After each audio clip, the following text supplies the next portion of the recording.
This is Coop's Comedy Corner. Buckle up because it's funny as Coop's Comedy Corner.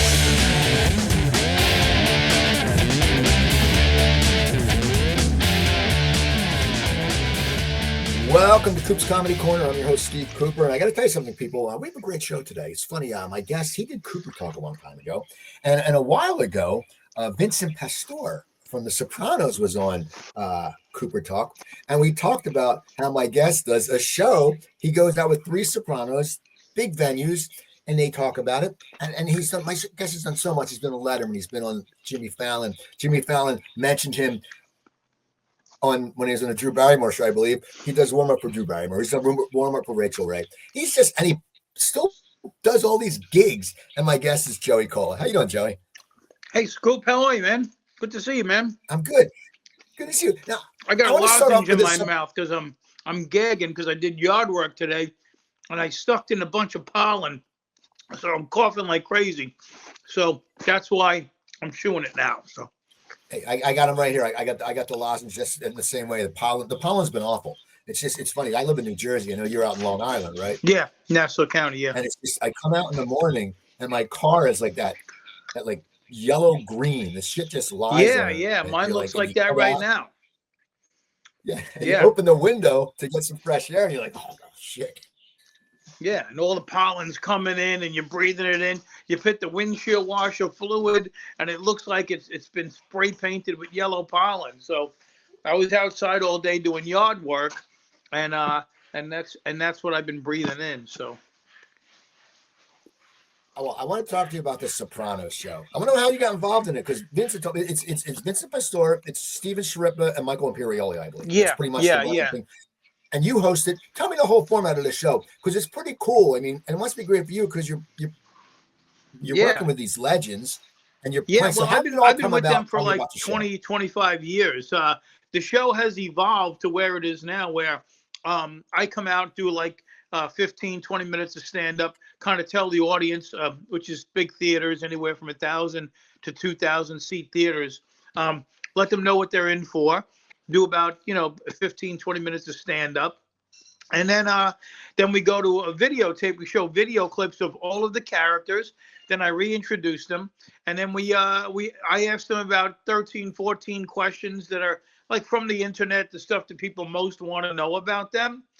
And then we turn the mic over to the audience, and the audience asks questions. Show runs about 2 hours, and we do it all over the country, big theaters all over the country. We've been doing it like 20, 25 years. And the show's evolved. Like years ago, we used to do it, and a lot more Sopranos were on the show. There was times when Gandolfini was there, and Tony Sirico was there, and we had bands. Sometimes we had bands, sometimes we didn't.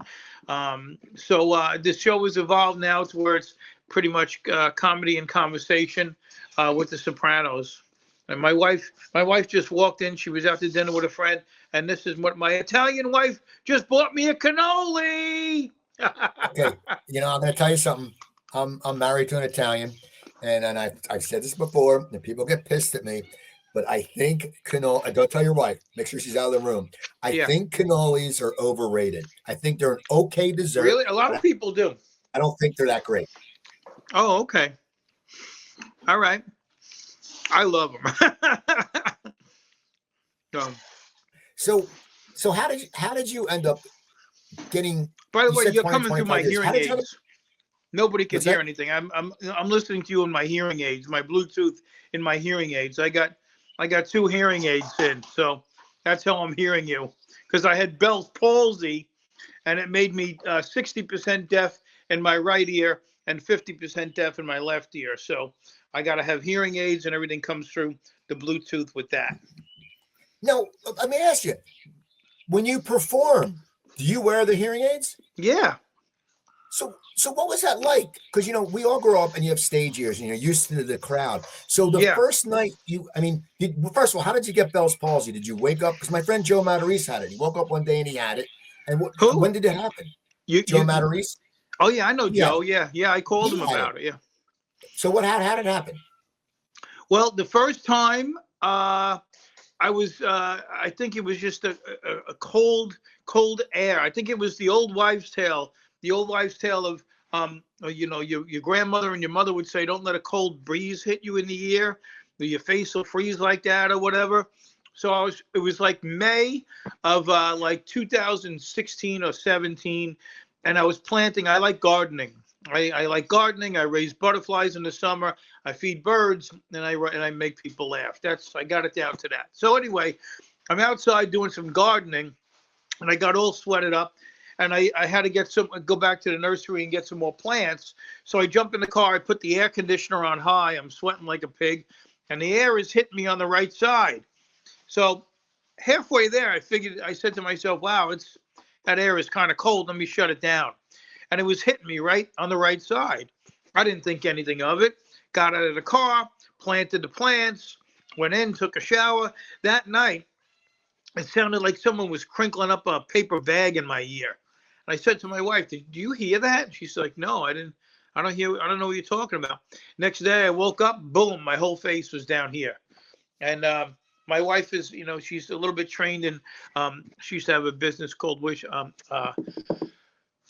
Baby Belly, where she worked with pregnant women. And so she had a little medical background. So she said, you're not having a stroke, but let's get you to the doctor. And of course, it was Bell's palsy. So I had to get acupuncture, antiviral drugs, and steroids. And I'm 95% back here. Then 2 years after that, it happened again on this side. I'm a surf fisherman, and I was surf casting at Jones Beach for, striped bass and bluefish like that. And it was November, and I had earmuffs on because I knew you had to keep your ears warm, because those nerves that control, the top and the bottom of your jaw always start behind your ears. Keep your ears warm when you get Bell's palsy. I took my earmuffs off for like 5 minutes, but it was windy and cold. And then sure enough, I felt like wind hitting this side. And I thought to myself, wow, I hope that wasn't enough to do any damage. And of course it was. So now I'm 85% cured on this side. Same thing, acupuncture and steroids and antiviral drugs. But this acupuncture, I didn't go to the same person for this one. I went to this lady who was horrible. She was putting needles in my head. And, when you get acupuncture, you're not supposed to bleed. So this lady put a needle right here, and I feel blood like dripping down my face. And the thick, I go, lady, you're making me bleed. The thick Mexican accent, she's listening to me. What are you, a baby? Grow up. You're a big baby. I go, I'm not supposed to be bleeding. The needles aren't supposed to have blood coming out of them. So that's why I got the Bell's palsy. That's why the hearing aids. And now back to square one. No. How does it affect you on stage? Because you have a hearing aid. So do the laughs feel more intense, or do they feel the same, or do they feel? Well, I can hear everything. I can hear everything, but it's not as good as having your ears, obviously. And if I get heckled, I can ignore it. I can say, hey, listen, I got a hearing aid. I don't know what you said. But I do a bit about it in my act about, I talk about the Bell's palsy and the hearing aids and stuff, because anything when you stand up, you got to talk about all your facilities and all your health problems and, kind of keep it autobiographical. So I work it all in, So I'm going to go back to The Sopranos. How did you meet those guys? How did this happen? Because you've been a performer for a long time, but did you meet them through friends, or how did they find you? I'll tell you, I've been doing stand-up for 44 years, starting here on Long Island and Brooklyn, Pips originally, and I've been warming up TV shows for 31 years. So early on, I started working at the Riviera Comedy Club in Vegas, booked by Steve Sharippa. And because it used to be the Improv, then the Improv moved to Harrah's. He made it the Riviera Comedy Club, and I kind of auditioned for him, and that's how I met Steve Sharippa.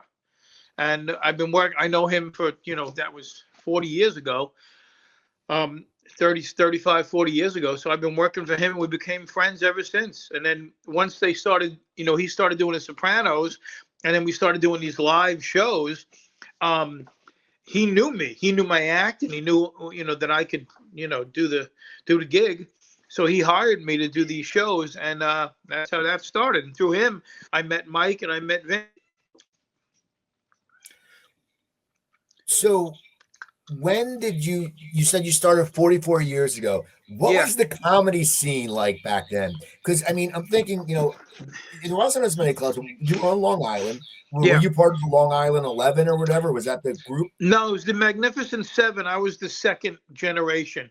Magnificent Seven was the first generation, which was Bob Nelson, Rob Bartlett, Jim Myers, John Ferrantino, Richie Minervini, um, Eddie Murphy, and Bob Nelson.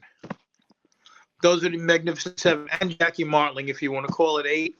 Ferrantino and Martling were like eight, and I was next generation. Me, Rosie O'Donnell, this guy Steve O, Hal Spear, a lot of comics you might not know of. And then in generation two below me was like Kevin James, Adam Ferrara, and a few more came along after that. But I was second generation of the Long Island, that pecking order of Long Island comedians back in 79, 80. I started like 80, 81.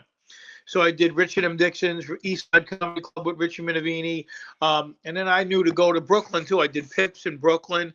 And then I would go to the city, too, because Peter Bales is also one of the original people. And he used to work the comic strip with Seinfeld and Paul Reiser and Richard Lewis and them. So Pete told me, Long Island's got a decent market here, and there's 5 million people, but you got to go to the city if you want your career to go. And I did.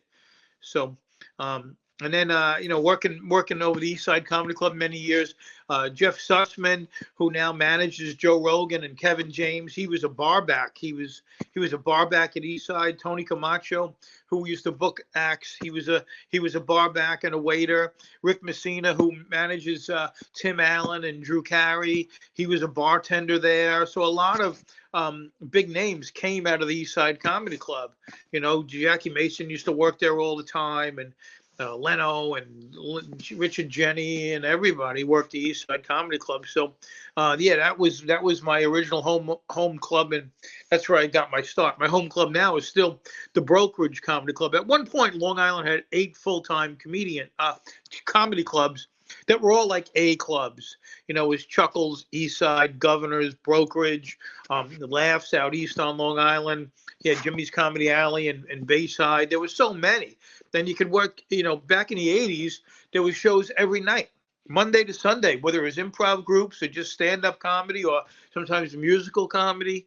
And it was almost every night. So I got up almost every night. That's why I never really, on Thursday, must-see TV. Everybody knows the Seinfeld episodes and all these different shows. I don't know any of those shows because I was in the club on stage making people laugh. So I can't name the Seinfeld episodes like a lot of other people can because I was in the clubs working. And I knew early on that if you want to be a good comic, the only place for you to be is in the club on the stage. That's it. Now, when you were working back then, okay, and because you're right, you have to get on stage all the time. But when you were a young comic, what was your process of writing? Did you want to get a strong 7, or were you someone who got a 7 and because you're getting stage every night, you could slip in a new bit? Because I remember when I started, I was terrified to slip in a new bit because if it sucked and I lost the audience, I'd be like, oh shit, what do I do? But how did you start building your act? Well, I knew early on that I didn't have a good memory. That's why when I took acting classes, I knew that I had to sit with a script for a while whenever I auditioned for something that way. But to this day, I carry around, I got it right here. I just took this out of my pocket. Carry 2 pens like this and a Sharpie, and I go through these little pads. I go through about 4 or 5 of those a month. And I've been carrying them around for like 45 years. So whenever anything comes to me that's funny, I jot it down. And I jot a bunch of notes down. And I sit down with those notes, put them in a book, the ones that I filter through. I look to see if there's anything there that I remembered. Oh, yeah, that's funny. Oh, yeah, that's not. And then that goes to the book. And then I sit with the book and I go through the book and see what I can get rid of from there. And then what I like, I take with me that night on stage, and I try to introduce like 10 or 15 minutes new stuff when I come back around to a club on the rotation.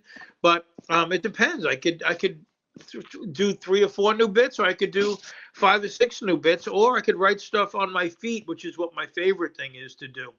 But you got to constantly be writing, But I'm at the point now where when I go back to a club, like I draw pretty good still on Long Island and Jersey and the tri-state area, and a lot of people know me because I've been around a lot. They request bits from me. They request stuff. So it's like James Taylor singing Fire and Rain or whatever. You go to see James Taylor, he doesn't do Fire and Rain. You still go to see Pink Floyd, and they don't do Comfortably Numb. People get pissed because I've had people go, I'm bringing 10 people to come see you do the cat noise, or do your mother and your father, or do this bit or do that bit. And you didn't do it. I'm like, well, I did 50 minutes. I did 60 minutes. And why didn't you yell it out? So now I'm actually saying, if anybody wants to see anything in particular, just yell it out. And I just did Bananas in Rutherford. I said that in the beginning. And at the end of my act, the people yelled out 3 different bits. And I just stayed there and did them, Now, I want to tell you, you mentioned Pips. I want to hear about Pips because I never played Pips. I did play Grandpa's in Staten Island. Yeah, I remember going up there, and there was like the son ran it, and there's always like 3 old wise guys sitting up front. And I said to his son, I don't think your dad liked me. And he goes, oh no, if he didn't like you, that you would have known it. They don't laugh at anything. But tell me about Pips, because I know Dice. That's where Dice got to start, right? Oh, Dice, Richard, Jenny. Years ago. Well, originally it's the oldest comedy club space in the whole country. It's on Emmons Avenue in Sheepshead Bay, Brooklyn. It used to be called the Folkways Cafe. And it used to be in the 60s, like a beatnik type of, downtown type of place, down in the village type of place, when it was called Folkways. And Robert Guillaume, the actor, used to sing there, and Joan Rivers and Steve Landisberg, Robert Klein. Everybody worked there. Woody Allen used to go there and play and do his act too. So this guy Marty Schultz bought it, and he ran that club, and he also managed David Brenner. So Marty, he was an older guy, and he was good friends with Rodney. Rodney used to work the club too, and Joe Ansis Rodney's best friend, used to show up, and they were all friends, like Richie Minervini did at the East Side Comedy Club, but it was at Pips way before then, So later on, after George died, George Schultz owned it. He was the dad. Marty Schultz was the older son, and then Seth Schultz was the younger son. He was more of a filmmaker and stuff like that. So Seth Schultz made a documentary about Pips that ran on HBO, I think in 1980, and I saw it. And Seinfeld started out there. What's his name? Dennis Wolfberg. It's just great comics, And I saw that, and I said, wow, I can do that, and I'd like to work there. But I was just doing Long Island open mics and stuff, So I called Pips, and they said, where do you work? And I said, a couple open mics on Long Island. They said, well, when you work the Improv in the city, let me know.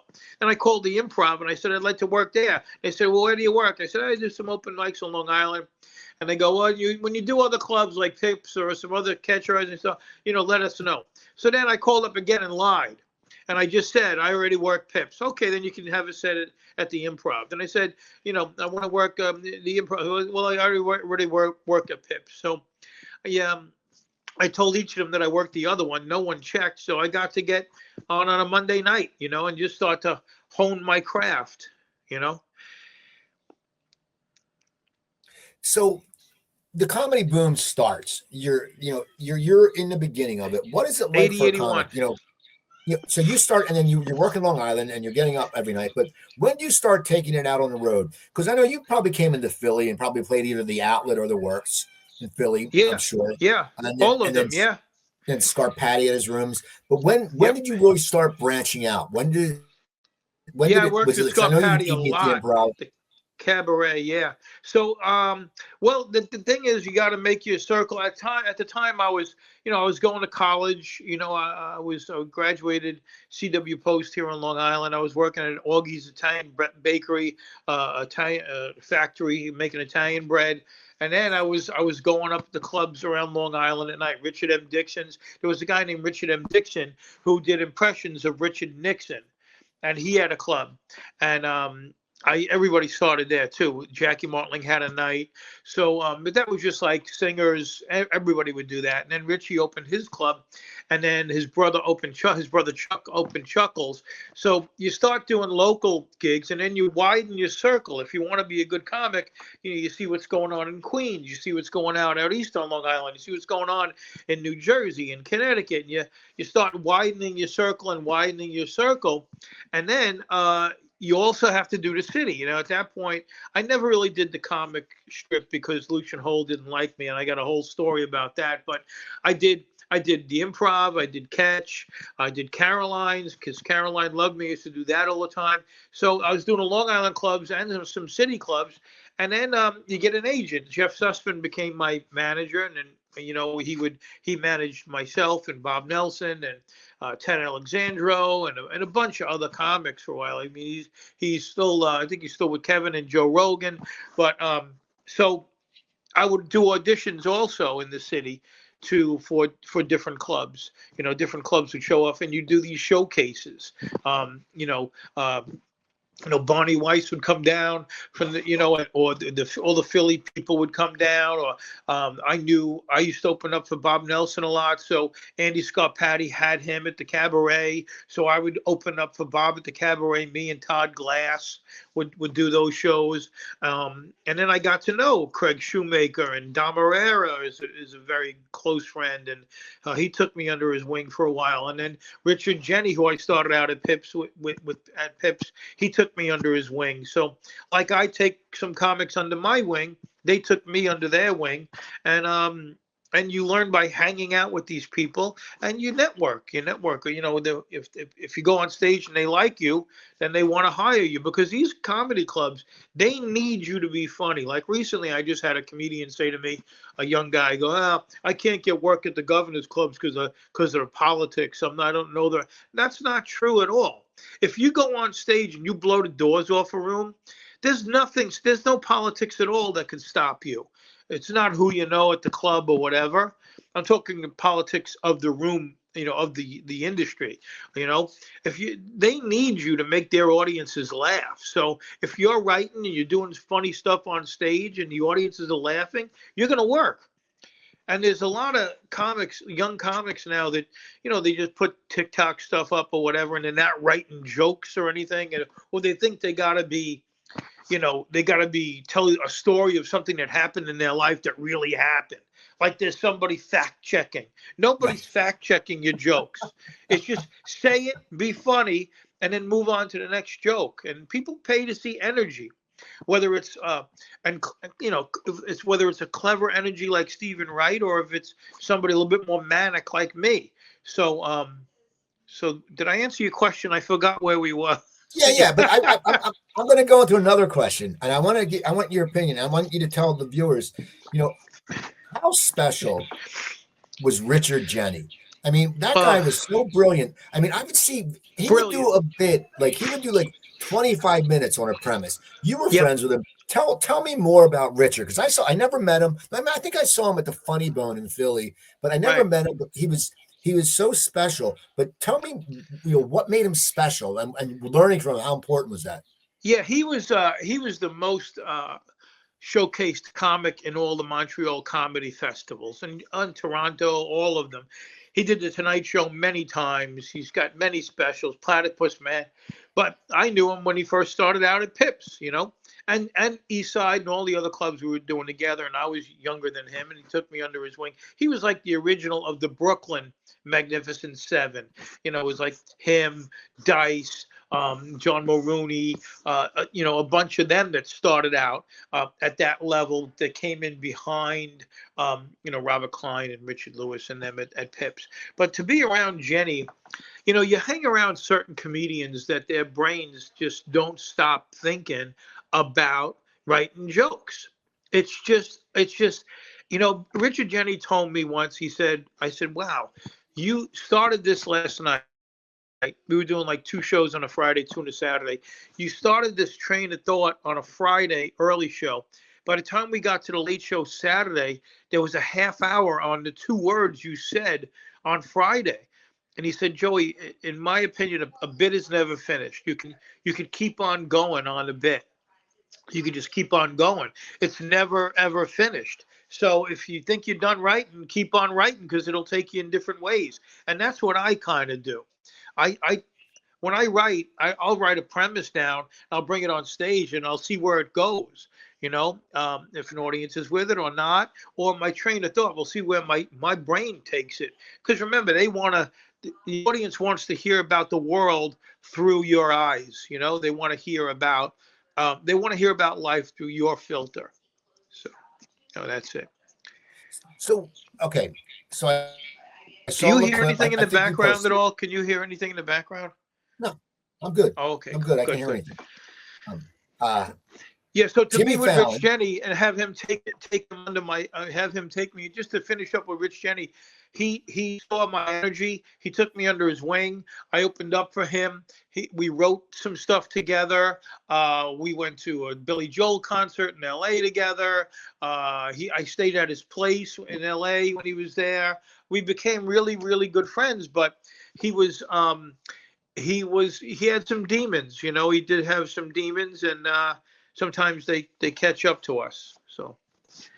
So you posted it, and the clip, Jimmy Fallon. We're going to get to your doing warm up for Drew and Reggie Ray, but no, Right, Jimmy yeah. Fallon really gave you a big compliment on Drew, because tell me that story, because that must be for you. That must sit there and go, you must be like, holy shit, I made a difference. He did. I'll tell you the story.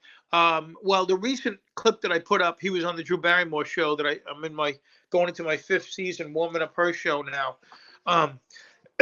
But what happened with Jimmy was, years ago, when I was warming up the Rosie O'Donnell show, I was on the 8th floor of 30 Rock, and at the end of the 8th floor is SNL, and then it was 8H, and we were 8G right up the hallway there. So I'm walking. We're in between 2 shows on a Thursday, and I'm walking back to the office, and I get a tap on my shoulder, and I turn around. It's Jimmy Fallon. He goes, "Hey, Joey, how you doing?" And I said, "Hey, Jimmy, how's it going?" He goes, "You don't remember me, do you?" And I said, "You Jimmy Fallon from Saturday Night Live?" He goes, "No. Let me tell you what you did for me." He goes, "I was a 17-year-old kid from Saugerties. I came to a club in Albany. You were working the Comedy Works, and you were headlining. And I had a troll doll and a guitar. And I came down with my father. I was 17. And I said, 'Hey, Mr. Cole, I'm a big fan. You mind if I do 5 minutes?' I said, 'No.' But the other 2 comics and the club manager at the time said no. Saturday night sold out, 1 show. He said, 'No, we're not putting this kid on.' I said, 'Okay.' And I told him, I said, 'Jimmy, go wait over there, sit in the back, watch the show.' So the other 2 comics go on. Then I go on, and halfway through my set, I said, 'Listen, I have to go to the bathroom, but I have a friend here who's going to entertain you while I'm in the bathroom. Ladies and gentlemen, little Jimmy Fallon.' And he came up with his troll doll and his guitar, and his dad was in the back. And he didn't do that well. He did okay. He held his own. But that happened. And then a year later, up in Poughkeepsie, Bananas Comedy Club in Poughkeepsie, he did it again when I was there. And I did the same thing, but this time it was Harlan and Arlene Jameson, and they owned Bananas, and they were more understanding. So they said, "Can you want to bring him up?" I said, "Sure." And I did it again. So he, in the hallway at 30 Rock, told me that story, and he said, "I owe you. You really did me a big favor. Someday I'm going to have my own show, and I'm going to put you on." I said, "I'm okay. Just you telling me that story was enough for me." Cut to a few years after that, I wasn't doing a Toronto Comedy Festival, and he comes up to me at the festival and he says, "Joey, they're going to give me my own show. I'm going to put you on." I said, "All right, get the show, give me a call, we'll see what happens." Sure enough, he got his own show, April 1st, 2010. He held up my CD and he said, "This guy was real nice to me back in the day, and he's even nicer now. Please welcome Joey Kola." And I did stand up on his show. So when he just showed up at Drew, he just reminisced about that story, and he said he told the audience what I had done for him, and back in the day. So that's why he just brought me up at the Drew Barrymore show, and more even after that. About 3 weeks ago, what happened is, comedian Chris DiStefano. I've heard of him. Yeah, he's a great comic. He's doing big venues now too. So he was just on the Drew Barrymore show, and I have the tape. I'm going to put it up on Facebook soon. I was just, sitting there doing warm up, getting applause and stuff and doing what I do. And he finishes up his interview with Ross Matthews and Drew Barrymore. And he goes, before we go to commercial, I just want to point out Joey Cola's over there. And he goes, Joey, do you remember you did a show on Showtime called White Boys in the Hood? I said, yeah. He goes, I was a teenager and I watched that show. And because of that, me seeing you there, I became a comedian. So you do stuff, you put it out there. If it comes back, it's really special. So, I'm a very spiritual guy. I believe in God and the teachings of Christ. I mean, not religion. I don't go religion because I also read the tenets of Buddhism, the Torah, the Quran, all of it. Because if you want to know what favorite flavor ice cream you like, you got to try them all. So you try them all. But so far for me, living my life by the teachings of Christ, as of right now at 63, to look back is I've gotten much more than I ever could have wished for. It was ups and downs, in my life, but I know how to handle things now, and I'm at peace. Well, what was White Guys in the Hood? It was a show on Showtime, just featuring comedians. Now, you it was also like an HBO Letterman, Young right? Comedian special type of thing. White Boys in the Hood. You did Letterman, right? I did Letterman June 10th, 1996. I did the show, and as a matter of fact, Daniel Kellison, I'll bring that name up again in a second. He was my producer on the on the Letterman show, and I got bumped a few times. And then when I finally did it, I did my set. You finish up at like 6 o'clock. You come out onto 53rd Street, and I was with my manager, Jeff Sussman. And at that point in 96, the cell phones are like those big, you got to pull the antenna up, the cell phones, And his cell phone rang. And it wasn't Daniel Kellison, who was my producer at that point, because I had gotten bumped. It was Zoe Friedman, Bud Friedman's daughter. Daniel Kellison had got asked to go executive produce the Rosie O'Donnell show. He is Jimmy Kimmel's manager, and he's an executive producer of Jack Hole Productions, and he produces Jimmy Kimmel's show. So he moved over to executive produce the Rosie O'Donnell show, and Zoe Friedman produced me on the Letterman show, my stand-up set. So I did the stand-up set. We walk out on the 53rd Street, and the phone rings. It's Daniel Kellison and Rosie. And they said, can you come in next week and do warm-up? We're trying out these writers who are stand-ups, and nobody's got it. So Rosie gets on, and I go, Rosie, what kind of a show is it going to be? I saw the first episode, it started on the June 10th, but I went in on like the 14th or the 15th or something like that.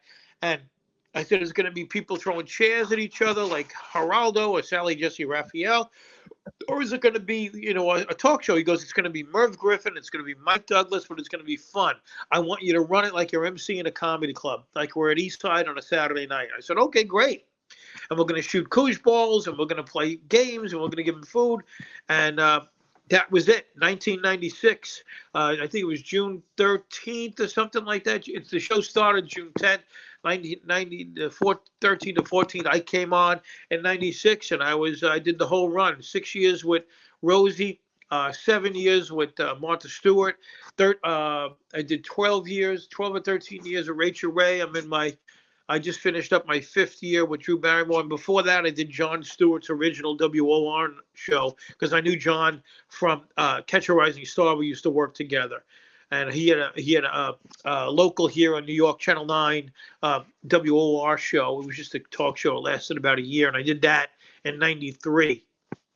So, that was the Jimmy Fallon thing, and, I've had a lot of good, I have if you go on my Facebook, you could see George Carlin called my manager once, and he said, I really love Joey. He called Jeff Sussman, and I still got the tape. And he saw me on the Caroline's Comedy Hour or A&E's Comedy something.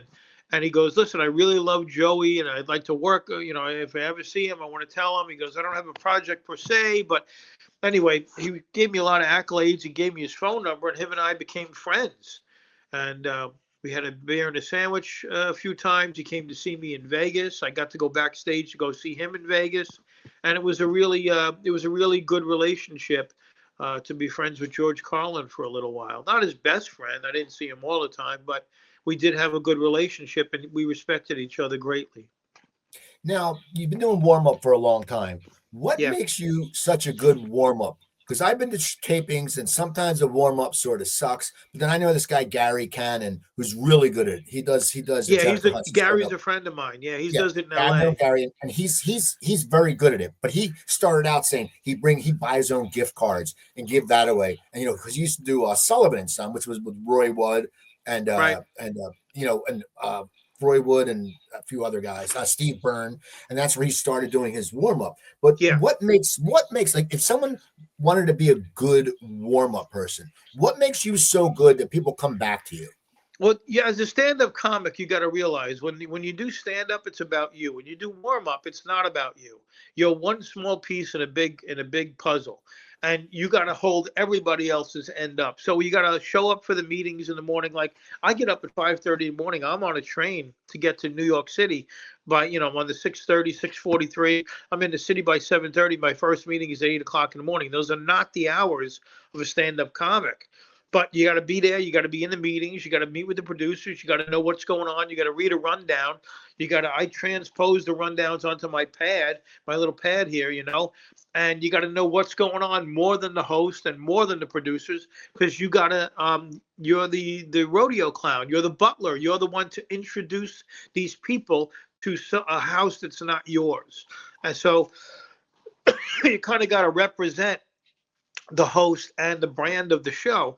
Like on with Rachel, I did a lot of stand up. We do 3 shows back to back, and it was almost all stand up. We didn't play too much music. With Drew, we play a lot of music in the beginning. I get him up dancing and stuff. But it's I think the secret behind the reason why I've been doing it so long is because you get very vulnerable. You let your guard down. As a stand-up comic, you're like, I'm talking now and I want to be funny. Don't you heckle me, blah, blah, blah.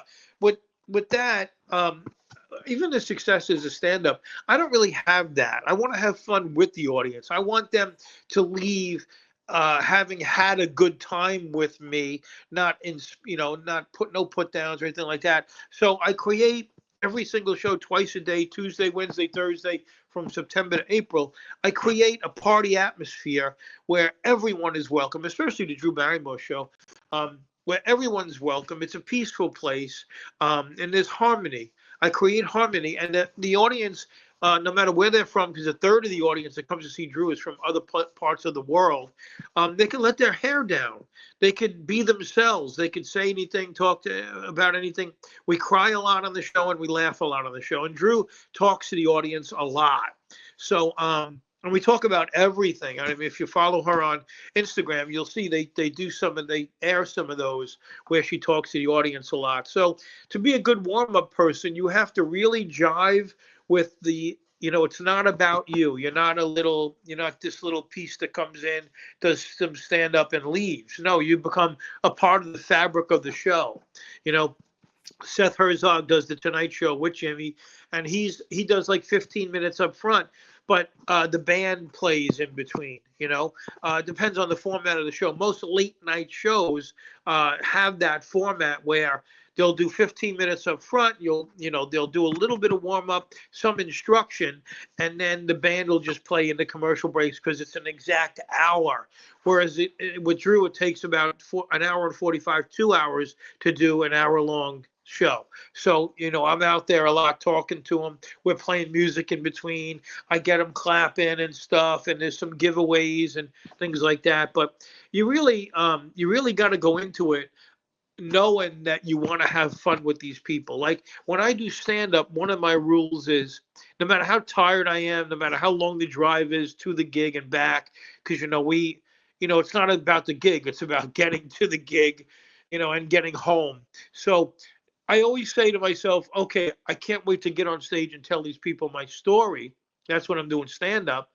And when I'm doing warm up, I say to myself, I can't wait to see these people and have them enjoy what I know they're gonna feel today. They're gonna get excited about seeing Drew. They're gonna get excited about seeing whoever the guests are on the show. We're gonna get excited about cooking, and I have signals too. I have like loud applause, medium applause, and they love to be led around and be part of this happening that we do every day.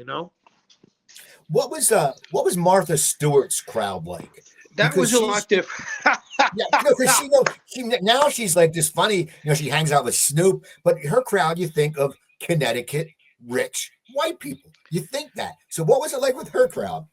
That was one of the toughest gigs I ever had. Not because of Martha. Martha was phenomenal. She was very nice to me. She used to call me, and she still does, calls me her warm up artiste, because she said my position, you have to be an artist to do it. And the way I did it was kind of artistically. She'd go, Joey, keep it on brand. I try to but she was very playful. My nickname for her was the Playful Sophisticate, because I remember one time we were doing a yoga segment, and this guy comes on, and the lady comes on. I forget who it was, but they bought a contraption that you put against the wall on the floor, and you kind of lean into it, and you stick your head down in it, and you go upside down with your body against the wall. And you're upside down. Your hand is on these things, and you're upside down. So in the rehearsal before the audience came in, I was there, and they showed Martha, and they said, Martha, okay, you're going to get in this thing, and you're going to go upside down live when we do the show live. We were live at 11 o'clock on NBC. So she said, okay. So sure enough, the show comes, and we do the segment, and we're standing over by it. And then the lady goes, okay, Martha, go in. And she goes, oh, I'm not doing that. Joey, come on over. Joey, come on over and get upside down. So I grab this thing, and I go, and I'm fat, so my belly's hanging out. My pants rolled down. I got white tube socks on with my sneakers. I'm turning all kinds of red, snots coming out of my nose. But it was live on live TV. So she was very playful in that way, and she was very good to me also. I really don't have a bad word to say about anybody that I've ever worked with, because I loved, and I worked with many hosts, from Jon Stewart to Rosie. Rosie was the most generous, as I know her from the clubs. I used to drive Rosie around. She didn't have a car, so we used to work the clubs together a lot. And I'll tell you about Rosie. Everybody's got an opinion about Rosie O'Donnell, but all I can do is tell you my perspective. And she is the most generous human being I've ever met. And she taught me how to be generous. Because of her, I was involved in about 30 charities throughout my career, and I still am. But I'll tell you a story, Steve. One time I show up early at 30 Rock, and I see her in the hallway, and she's, as the Italians would say, tutta shangada. She's a mess, She's looked like she'd been up all night. So I go, hey, this is about 7:30 in the morning. I go, hey, tough guy, were you up all night with all your friends, your Broadway friends at Joe Allen's? She said, no, I couldn't sleep last night, so I went to Sloan Kettering and wrote checks. I couldn't sleep last night, so I went to Sloan Kettering and wrote checks. And she did. She would go to Sloan, find families or people that were distraught and financially strapped, and write 10,000, 20,000, sometimes a lot more, to people who really needed it. And no one knew about this. She would go in incognito. She'd cover herself up. No one knew about this. And she told me that, and it floored me. And that was one of the reasons why she got me into doing so many charity work. Because if you remember watching that Rosie O'Donnell show, there was a lot of charity being showcased in that show. I met this kid named Jarrett Manier. His Jarret Mynear, and he's from Kentucky. His parents, he had cancer, and his parents, I'm still in touch with his parents. That one kid influenced my life more than many, many, many people that I've ever met. I get choked up thinking about it, because I still have pictures of me with him, and I still have his book.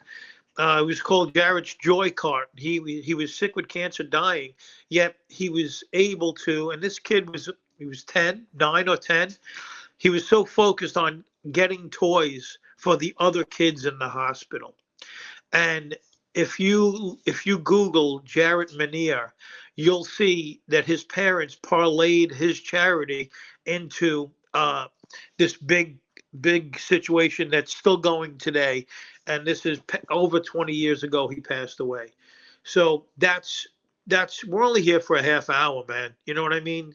You got to get in here and you got to do the right thing because we're all leaving. I don't care how tough you are, how cool you are, how much money you got, how green your grass is. It's over in a half hour, whether you're 9 or 90. It's done. What are you going to do with the time? What are you going to do with your time? Are you going to help other people and move on? Because that's the only thing you can really take with you is the goodness that your soul provided while you were here. You can't take anything else with you. So I'm doing it through stand-up comedy. Because to me, when I make these other souls in the audience laugh, there is no other high like that. I mean, you know as well as I do, when someone comes up to you after a show and they said, I just had a death in the family. I just found out I got cancer. I just found I got in a car crash. But you took my mind off that. You made me laugh. You made me smile. There is no pay. There is no, I mean, you know, a light shines on you that you can't even describe. I was, it's funny. I did a show the other night. And I perform, every once in a while. Yeah. And I was thinking, I got on stage and I did a 30-minute set. And I had a really good set. And I was thinking, I was sitting there going, you know what? If you're an actor, if you're a musician, if you're, a comedian, it's like you've done so much more than most people talk about. And a lot of times I don't understand, we're so fucking blessed to be able to do that. And people don't get it. Like, people get up, it's like you walk up, this was a club, there's like 45 people and they're right on you and they're just in awe. And people don't get that. It's like, it's a feeling you have and you're right. And you're sharing that. And so many people don't get that. And so many people get worried about, oh, I'm not, I said someone's like, oh, called my friend, you're not a full-time comic. I'm like, who gives a shit? Like he's working, he's doing comedy. What is he? Is that guy the comic? Is he the comedy police? That it's guy? Crazy. The guy is. I love how people judge. People judge and they shouldn't be judged. It doesn't matter. It doesn't matter. It's all right here, right now, in the moment. I'm making these people laugh now. If someone, what's that? I want to ask you real quick because you make people laugh. Rosie, you know these people. Tell me the Lucian Hold story. Tell me why you didn't get in the comic strip. I want to hear that story. Did you know more about this? Do you know more about this story than I'm going to tell you, or no? You just mentioned it, and I remember because I went to the comic strip, and my friend was performing, and I said I'm a comic, and he didn't believe me, and he wanted to charge me to come in. And Keith Robinson's like, "No, Coop's a comic. He's a Philly comic," and I had to sit out in the bar. So let me just ask you one other question. I got the light going down on me here. Can you still see me, or should I put a light on above me? No, you look good. You're fine. Okay. So, all right. So years ago, this was like 1982. I go to the comic strip, 81, 82, and I'd already been getting other work. I'm doing pips already. I'm doing the improv. I'm doing all the little one-nighters and the East Side Comedy Club on Long Island. Maybe it was 83 or 84 or 85, somewhere in there. I'd already been doing stand-up for at least a good 5 years, right? And I had an act. I was a strong middle at that point, a really strong middle. But I could do 10 minutes at the comic strip, right? And all my friends were working it. So, other comics had said to me, Joey Vega, and at that point I knew Ray Romano and then Patty Rossborough, and I knew all of them were all working it. So I figured, let me try to get this, because at that point you could bang around the city and do many sets. I mean, I did 9 sets in a row one time at Dangerfields. I used to do stand up New York and go to Catch and go to this club and that club, and just used to bounce all around the city. But I wanted to add the comic strip to that list of clubs that I was doing. So, but you had to sit with Lucian, and Lucian was like, he looked down his nose at everybody. And he represented Bob Wax and Richie Tinkett.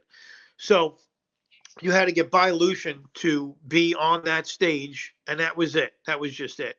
So I go in, and at that point, I was like, I was one of a bunch of comedians that were doing a lot of Italian material because I'm half Italian. And, I came from Brooklyn, and I came from rooms where you really had to be tough you had to be funny and you had to be tough. You couldn't, a lot of these Brooklyn audiences, if you weren't funny, they let you know, even Long Island too. So anyway, I took my Long Island to act to the city, and I did well. I did really well. It was, again, me, Joe Vega, I think it was Patty Rossborough, a bunch of people were on that audition night. So I said, what do I do now? So the person said to me, go talk to Lucian. So I said to Lucian, hey, did I pass? Am I going to be? He says, just wait over there, in the bar area for me. I'll talk to you later on. Well, P.S. It's 1 o'clock in the morning, 1:30, maybe even 2 o'clock in the morning, and I'm just waiting around. And he's going. The show's over. The audience is gone, and he's got a bunch of comics waiting around for him. And he's going like from booth to booth or table to, he's walking around talking to each of us separately. So I'm sitting there waiting for him. Finally, he gets over to me. I don't know if I was the last one of the night or the second to last one of the night. And he looks at me and I said, so do I pass? Can I work the club? He goes, we have enough Joeys and Vinnies and Vitos here, if you know what I mean. So we don't really need you here. So thanks for auditioning. So I go, okay, thanks. And I went on to do every other club on the East Coast pretty much, except for that. I mean, I could work wherever I want. So cut to about 9 or 10 years after that, I'm doing my fourth Caroline's Comedy Hour, hosted by Colin Quinn when Caroline's was at the Seaport. Have you ever been at Caroline's at the Seaport when it was there?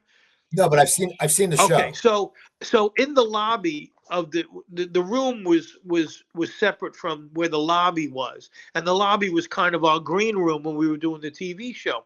I did it with Carolifa, I did it with Rich Jenny, I did it with Colin Quinn, and I did it with somebody else. So maybe I did it twice with Rich and Jenny, but I did it four times. Caroline's Comedy Hour, which went on A&E, and that's where George Carlin saw me.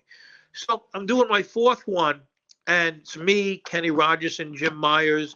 A bunch of comics are all like hanging out in this lobby area. It's about 5 or 6 comics, and I'm sitting down. And who comes walking over to me with a card in his hand, in between his 2 fingers? He looks down at me as I'm sitting down. He goes, Joey, Lucian Hold, I run the comic strip. We could really use you over there. I took the card. I ripped it up in front of him and I go, I thought you had enough Joeys and Vinnies and Vitos there. Go fuck yourself. And that was, and that's how that came around. So that was it. And the only other time I went into the comic strip was when I was with William Morris to audition for a movie. And another time when I auditioned for another stand-up thing.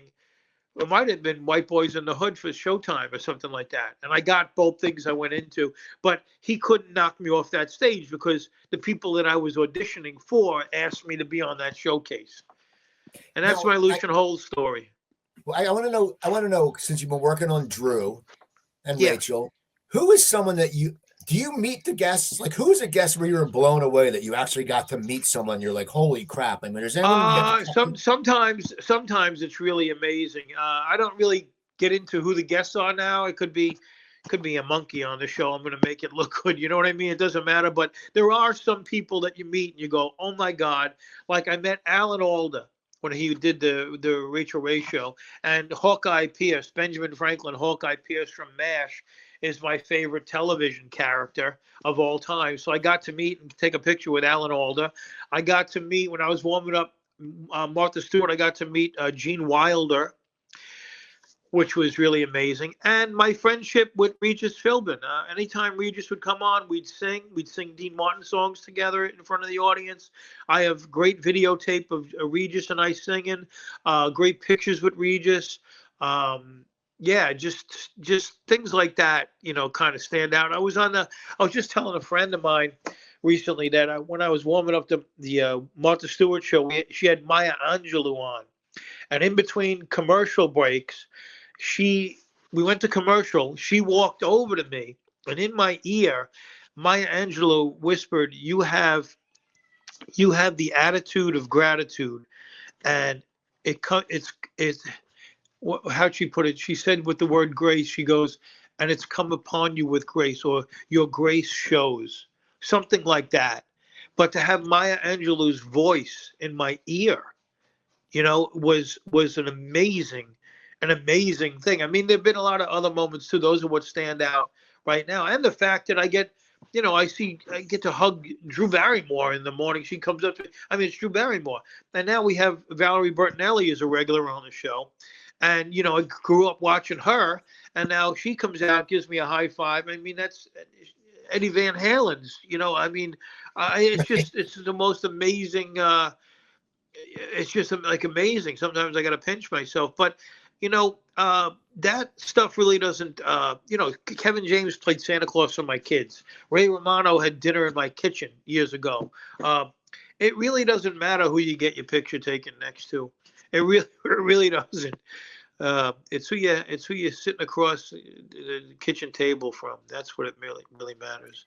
You know, And I my got wife one and I are fun. together 44 years. I knew my wife before I was a stand-up comic, and my relationship with her is everything. And my kids, my son is 32, my daughter's 34. I just became a grandpa, so that's what really matters, you know, to me. God, family, then career. Career is way behind, you know. I got one final question for you. Okay. Looking back at your career and your life, what are and you've hit on it already. I want to hear you though say it. What are a few things that make you proud? Like I know I can tell you're proud that you've been married for 44 years and you're a grandfather. Yeah. But what else makes you proud when you look back? You know, what makes you proud? Uh, that I think I made my parents proud. I'm living the life that my parents would have been happy about. Um, you know, the things that make me proud. My relationship with my wife is number one, bar none, bar none. It's what I live for. My relationship with her is what I live for, and my kids. To see her with my kids, and now with our grandson. Um, and the fact that I mean, I never did any drugs. I never really drank. My addiction is pasta and chocolate, meatballs I like, but that I was able, through the help of the man upstairs, to stay on the straight and narrow and not hurt too many people, and help a lot more than I hurt. That's what I'm most proud of, I think, and I'm going to continue to do that. I'm going to continue to help as many as I can before my time is up, and then I'll help them from the other side. But yeah, to look back is amazing. I have 1,000 times more than I ever wished for. You know, when you're in your 20s and 30s and 40s and you're only looking ahead. But when you start to get 55, 60 and you stop and you turn around and look back, that look back is really amazing. I mean, there was some rough points. I mean, I lost my mother to a car crash when my parents were coming back from seeing me in Atlantic City. I think I told you this last time. Did I tell you this last time? Well, tell me. Well, I was working the comedy stop at the Trop, and my wife was with me. She was my girlfriend at the time, and my parents came to see me on a Friday night, and they stayed over at the Trop. I was at a condo down the way, and we got up. We had breakfast. We had some ice cream on the boardwalk. I put them in the car, and they left in the afternoon. They got changed, had dinner, went to the show. And I was emceeing at that point. It was 1986, October 19th and 20th, because the 19th is my birthday. And I was like 25, 26 years old. And we got a call backstage. It was my wife's mother. Called Bob Kephart backstage and said, your parents have been in a car accident. There's a chance one of them might be dead. And at that point, the middle act says, that's my time. Welcome back, Joey Cola. So now I got to jump back on stage and look at the seats that my parents were in the night before right in front of me. And I was on automatic pilot. I didn't know what to do. I did 3 minutes of material, and then I jumped back off stage, and Adam Leslie was the headliner. And he said, you leave, I'll close the show. So I jumped in the car and drove down, and my mother was in a coma. My father was on another floor upstairs, and my mother died the next day. Or 2 days later or something like that. And then my brother and I had to bury my mother, and then tell my father about it. And then he wound up getting to another car crash a year later because he had epilepsy we didn't know about. And he wound up marrying the nurse that helped him in the second accident, and she became my stepmom, Carol. Now, I was a middle act or an MC up until that happened, and I was going to quit show business. And then my friend Steve O, who's his name is Steve Oakes now, is Steve Winehouse, but he was not Steve O from Jackass, another guy. He took my spot on the Star Search and he got the show, and he saw I was going into a deep depression. I was drinking bottles of NyQuil, and I was surrounded by, other young comedians and friends. And Steve said, "You're coming to LA to coach me on Star Search." And I did. And he put me in his room with him, and he beat Jackie Martling. He beat Martin Lawrence, and then he lost. And then we stayed in LA because he parlayed it into a couple of auditions and other things, sets at other places. So I just went along, and we stayed at John Mulrooney and Richard Jenny's apartment on Sunset Boulevard at that point, because John Mulrooney had a show called Comic Strip Live on Channel 5, and Richard Jenny was becoming a big star fast. But they let us stay with them at their apartment on the couches in the living room. So we had a gig one night at the Quality Inn in San Bernardino in the Valley, and it was all of us just went. And I said, "Don't bring me up. I haven't been on stage in a month since my mother died. And I can't do it." And it was an all-black audience in the Valley, and Mulrooney was Rich and Jenny, I think, did a set, and then Mulrooney was closing it, but Steve-O was hosting it, or no, Mulrooney was hosting it. Steve-O did a set, and then Jenny was there. So we all went to this Quality Inn bar area and just did a show. And Mulrooney brings me up. He goes, "There's a guest in the audience. He wants to do 5 minutes, Joey Kola." And I did 5 minutes. I didn't do well. It was, I was on automatic pilot, but it was better than killing myself, because everybody back east, and my wife and Richie Minervini and this and that, they all thought that I was going to hurt myself, but I didn't. I proved to myself more than anybody else that I could hold a microphone and get under the light in front of people and do it again. Then I came back and I called Richie. And I first told my wife, who was my girlfriend at the time, I said, "I'm not going to hurt myself." And I told Richie, I'm in the game again, man. I can do this. Like, Mulrooney brought me up, and Steve-O and Jenny, and they were all helping me out here. So I'm in the game. So Richie said to me, he goes, "I don't care if Jackie Mason's on stage on a Saturday night. I'll pull him off to put you up." And then I started my rebirth in comedy. So Richie saved my life twice. He gave me $20 in an audition night to get started, and then he gave me all the stage time I wanted after my mother died. And everybody in the business knew about my mother dying. It was a tragic thing that shot through the industry, and a lot of people took me under their wing. And I can't explain the strength that happened. I got strong, and I started headlining gigs left and right because I got this energy. Whereas I don't want to hurt anybody, but I want to make myself really, really strong that nobody could follow me. And then that's what I was doing since 1986, 87. And here I am, 2025, still going. My calendar's booked, doing warm-up, working with the Sopranos, planting plants, feeding birds, raising butterflies. You got a good life, man. Now, how can people, do you have a website? I know you're on Facebook under Joey Kola, but do you have a website?